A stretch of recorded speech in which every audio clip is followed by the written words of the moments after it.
Welcome to The Decision from Nashville EO, where you will hear the rest of the story after tough decisions were made by entrepreneurs who faced adversity and lived to tell about it.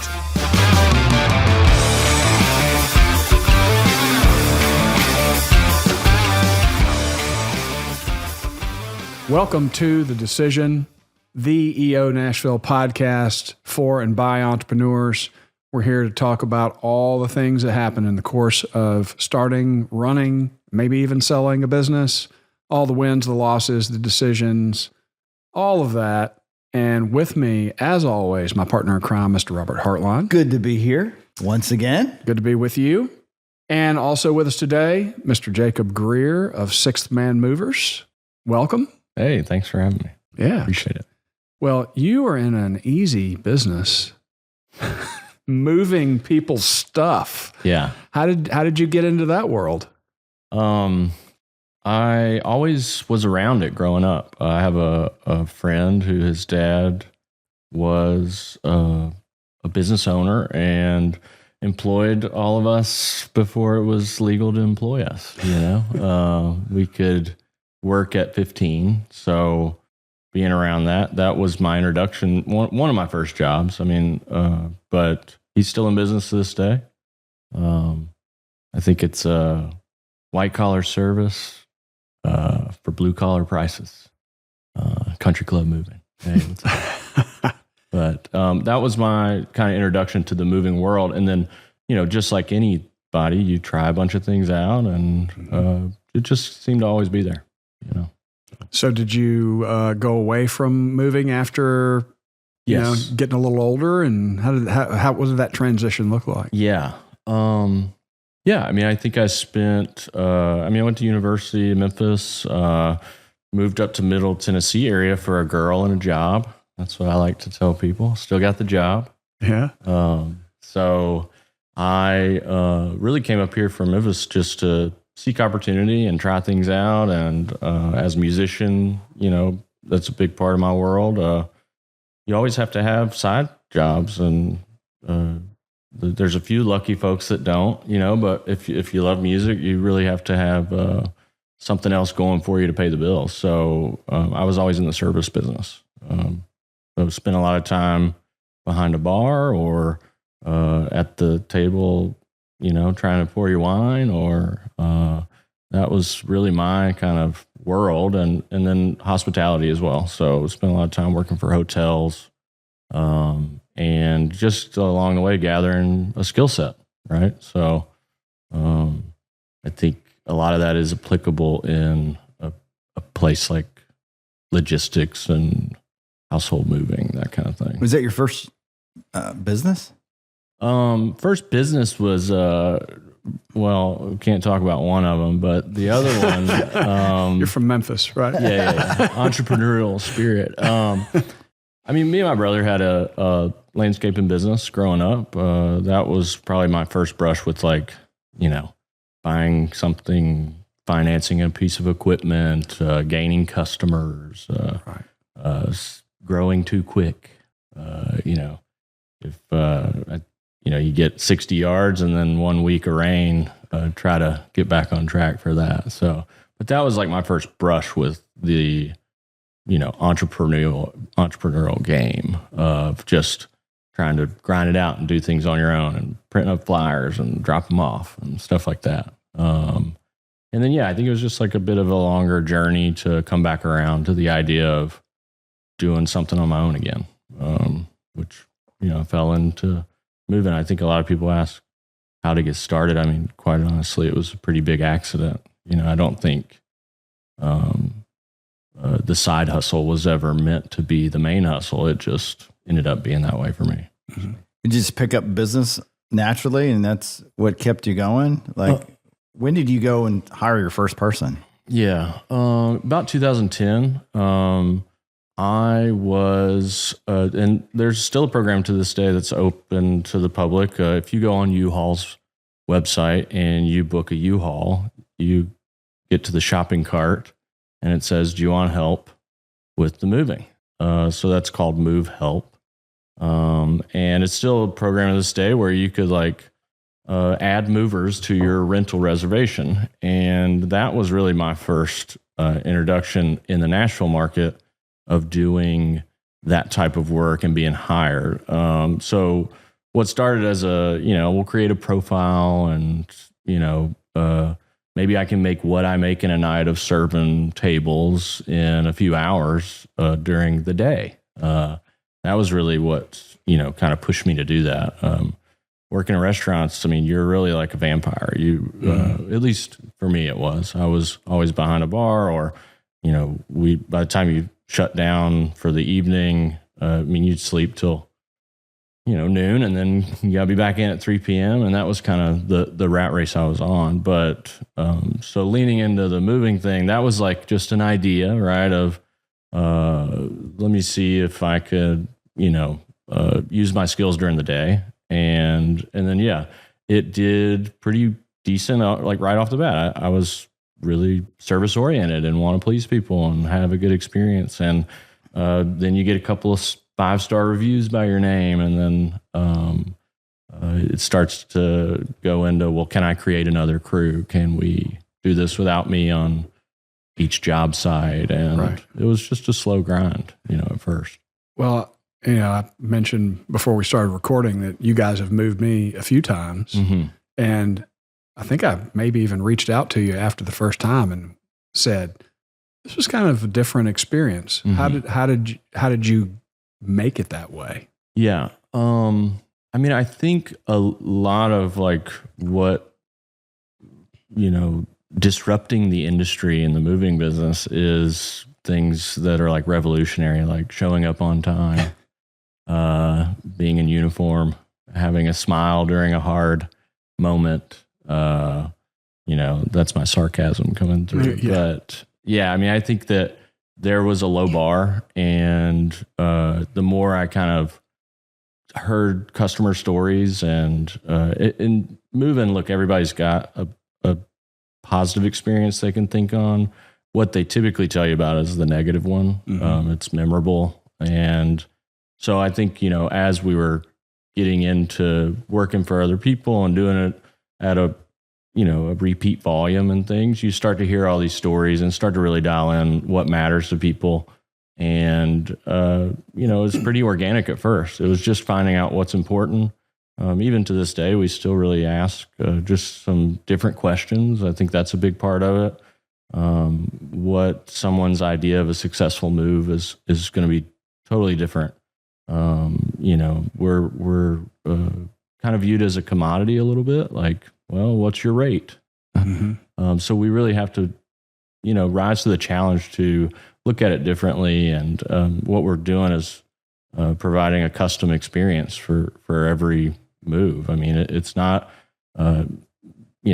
looking at my EO experience. Look, if you're looking for a scalable business, moving is really not the greatest candidate for that, just because there's so much custom work involved. But I think it's just asking the right questions, understanding what's important to people. What does a successful move look like to you? It's open-ended, but you'd be surprised how many different answers you get to those questions. So it could be like, I want all my stuff taken care of. It could be like, I need it to be under this amount of money, so just from gaining information and finding out what's important, you can really start to shape different types of experiences. But I remember, absolutely. You did say, hey, I think you could benefit from this organization I'm a part of. And that was really my first inquiry to the EO, was through a customer, and here we are. Here we are. 10 years later, doing a podcast. So, pretty cool. What was when did you actually make a decision to really lean into, this is your business? It's not a side hustle. This is like a business that you're going to really pour your soul into. Yeah. There's been some pivotal moments that are most memorable along the way. I think to be specific about that answer,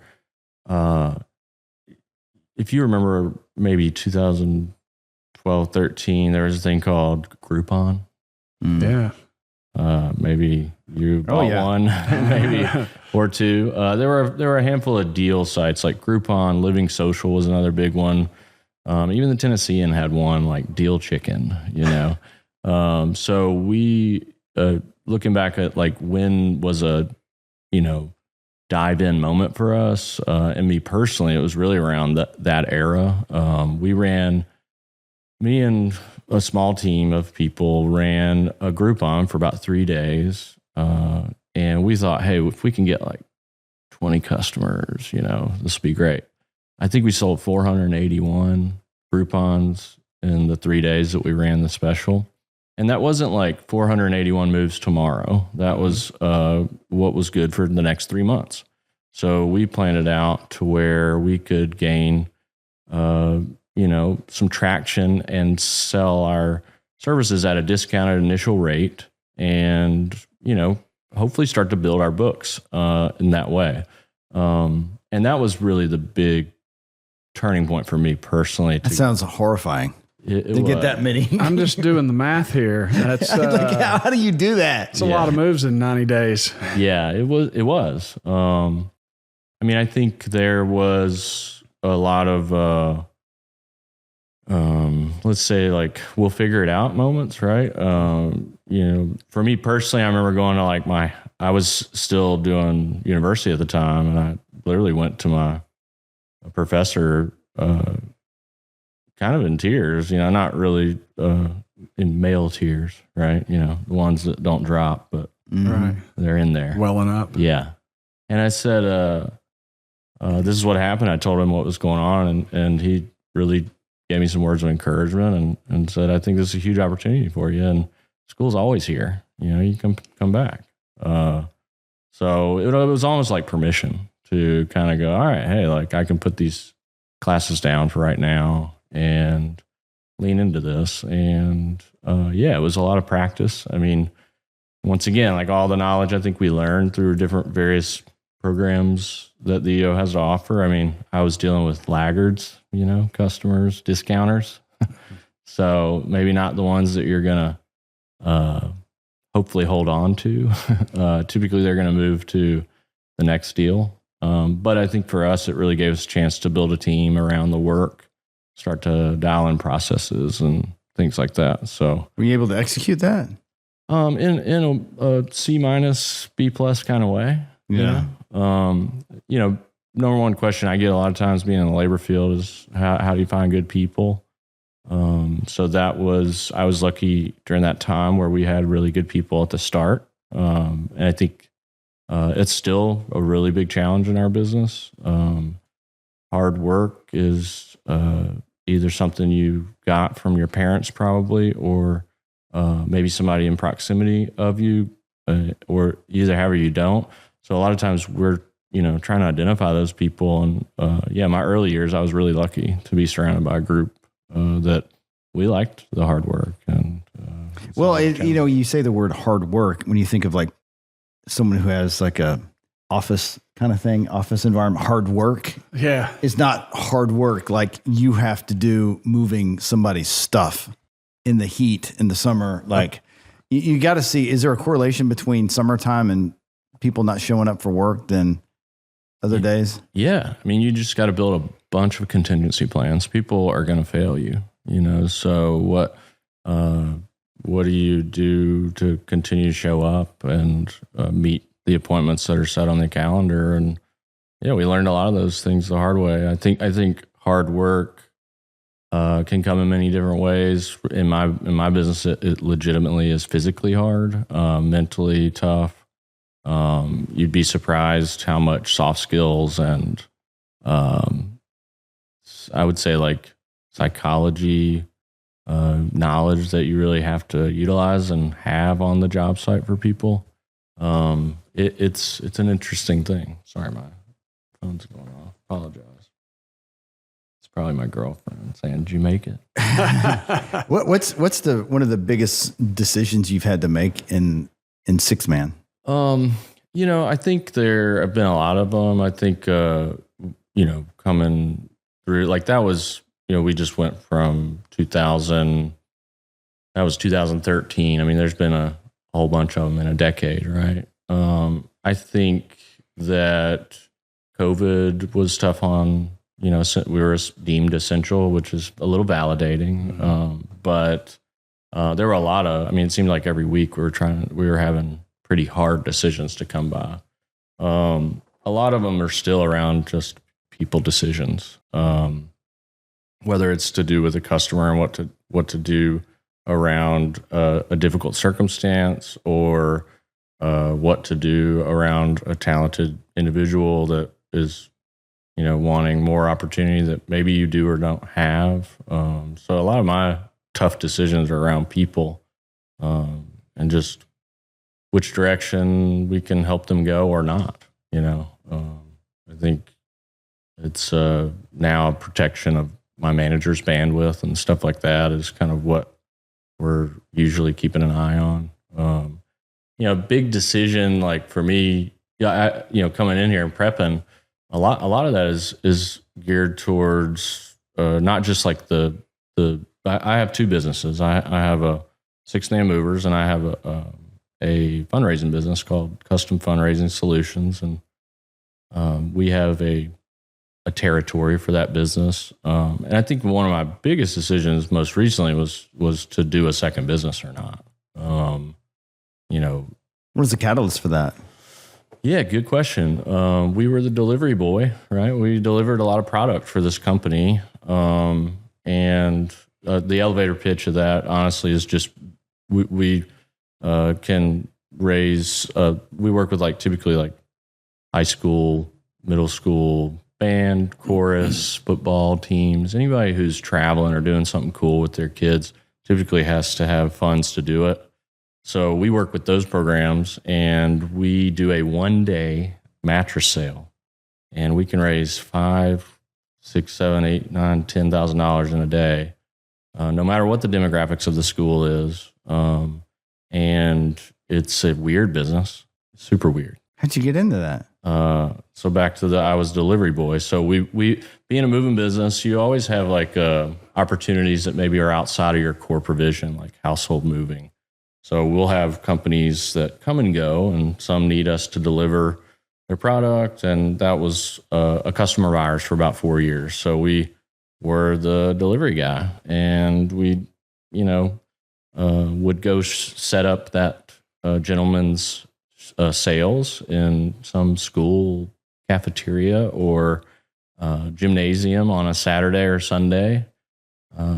We'd go as far as Murray, Kentucky, or maybe as southern as the Alabama state line. And, it was just curiosity, right? What is this thing? So we take 30 beds and we put them in a gym, and then we start to receive, 50 bed orders, and then we deliver 50 beds, so it was me just being a solution for that business. And it presented itself at a very unique time for me personally, and for the world. I think we're in our 3rd year of running that business fully, but we were doing, I would say, 30% of the work by fulfilling all the logistics and doing the event setup and breakdown already. So I had some proximity and knowledge of the business. And you just fill a gymnasium with a bunch of mattresses, and you just get them sold? Yeah. Is that how it works? Long story short is we, so if you came to one of our sales, you'd see about 30, 35 different types of mattresses. Price points are all going to vary. We try to have something there for everybody.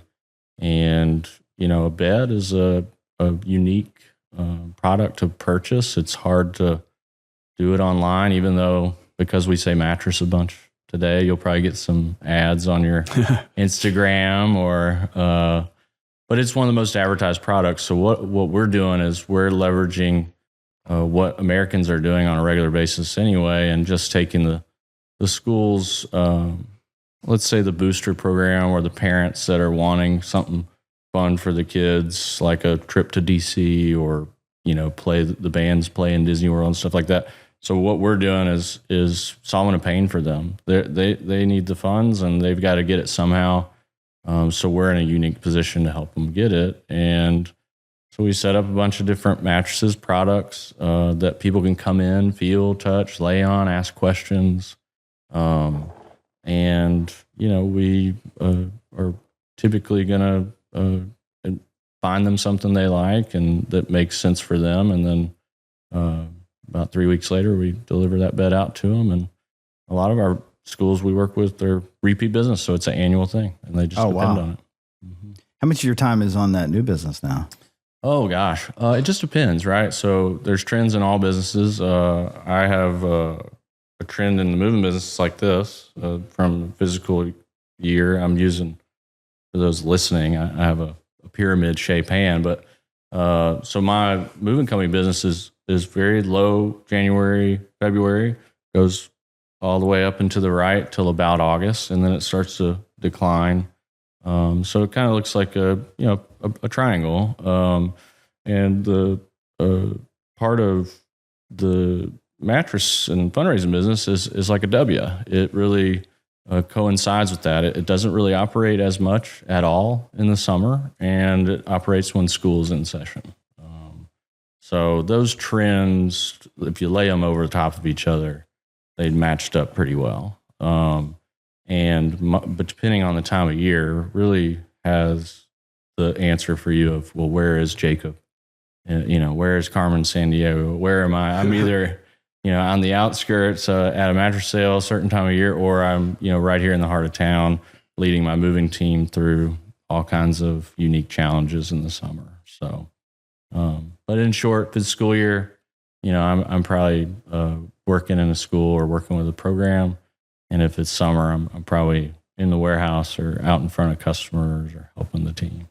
What do you think your unique ability is? Like if we were at your office and your office is off to the side and your team's together and they need to solve a problem and you're the only one uniquely able to solve it, what do they usually come to you for? Oh, I don't know. It depends on who you think or who you talk to. In the moving business, you have two departments. You're either working with the booking department, which is making the promises and understanding the pains. And then you're dealing with the operations department, which is like fulfilling the promises and actually executing the pain points and hopefully making it easier on folks. So it depends on who you ask, but I think a lot of like what they depend on me is for like really unique experience. And that can lie in all kinds of ways. I think luckily I've got an awesome team where they can operate without me, but there are moments through a week where maybe a little approval or a little validation or an outside of the box idea is typically what they're wanting to collaborate with me on. What's the strangest move you had? I don't know. I mean, they keep getting stranger.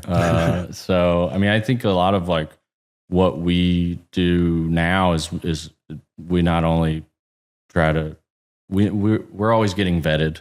Are we worthy of, your business? But we're also doing the vetting. So a lot of our process now is avoiding the weird moves. And I think in the early years, like going back to Groupon and all that, I mean, I learned what incontinence was. That word, just like literally on a move site. Never heard that word in my life until a Grouponer had me take a couch to the street. So there's definitely like, it gets as weird as you want to get. I think you got to think about, it's not always like in Nashville, it's usually like success stories and like, moving on up to the east side, the Jeffersons, right? But sometimes it's going the other way. It's going to be a lot more difficult with the emotions around. Maybe we're helping you put your mother into a assisted living home and they've lived there their whole life. Maybe that's an emotional day for them, isn't it? Oh yeah. Yeah. And the crew's got to bring lightness to the situation, or maybe the big D word, right?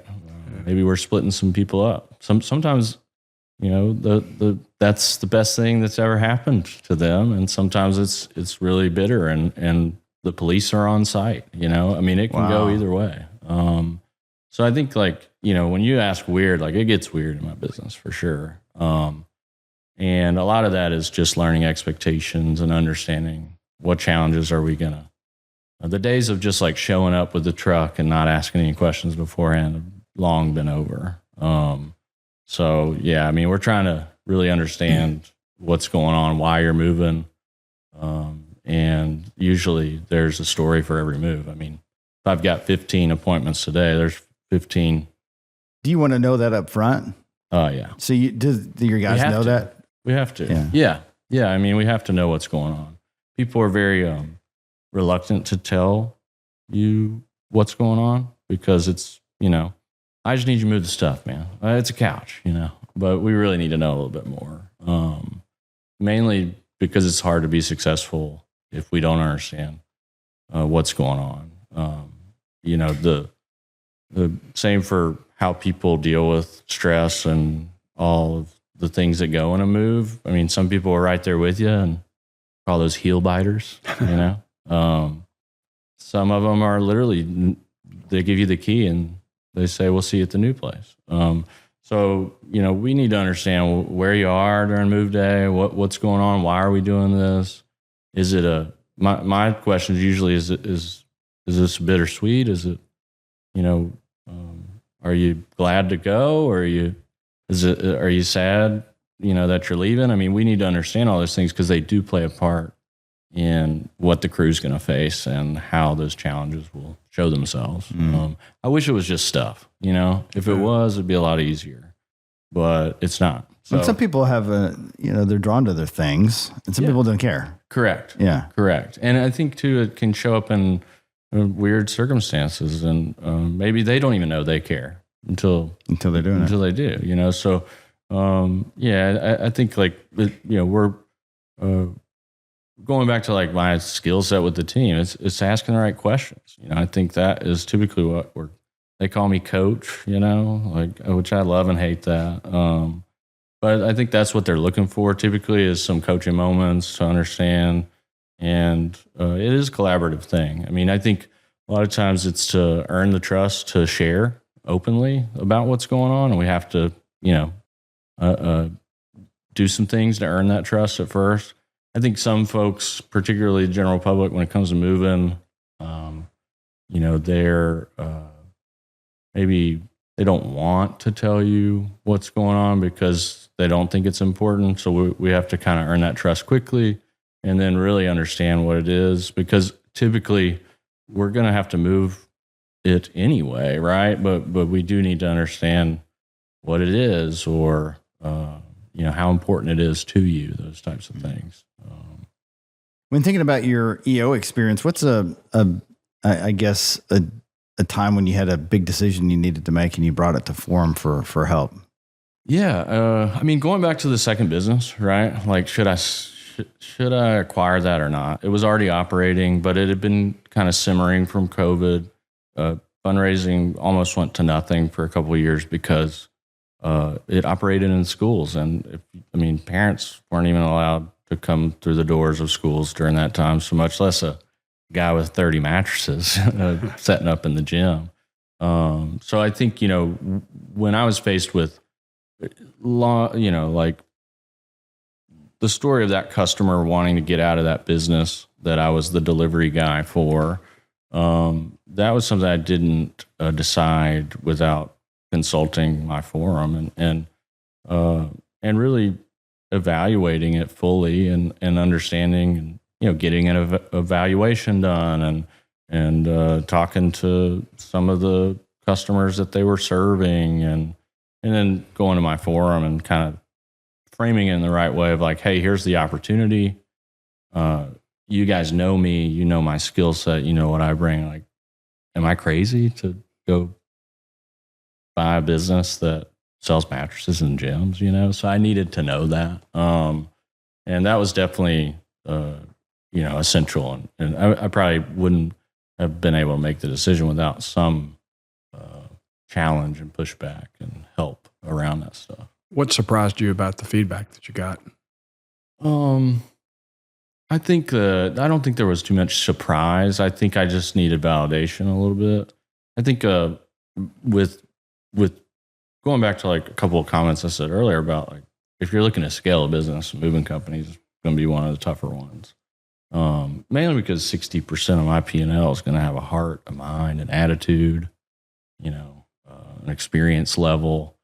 So for what was appealing to me about the fundraising business is like it literally in the business model, it had a charitable giving built into the operation. So it had to give back. It also took, I would say, like it had purpose, and it had a product. So, coming from a service business, I really wanted to kind of test myself and see, can you do a product? Do you have what it takes, man? And I'm still, we're in our third year. So, I like to think I got, like a teenager of a business and a little, drooly, boogery toddler over here. I mean, they're two different challenges. And so I see them, they complement each other in some ways and then they don't in others. But yeah, I mean, I don't know about like a huge surprise. I think it's more just figuring out like, what am I not thinking about? What questions should I be asking? I think too, like I was at the time really close to the problem, so it could, appear a lot different if someone's, a little further away from it. So yeah, leveraging that forum practice and stuff is essential to, and I think any big decision, I'm pretty transparent with the group that they know I lean on them for those types of things. Knowing what you know about EO and been in it so long, what advice would you give someone starting EO tomorrow to have the best experience? Just to be as involved as you can. It's okay to have a lifestyle business. I would say that. I think there's a lot of chasing the million, which obviously if you're in the EO, you're already there. But there's a lot of like,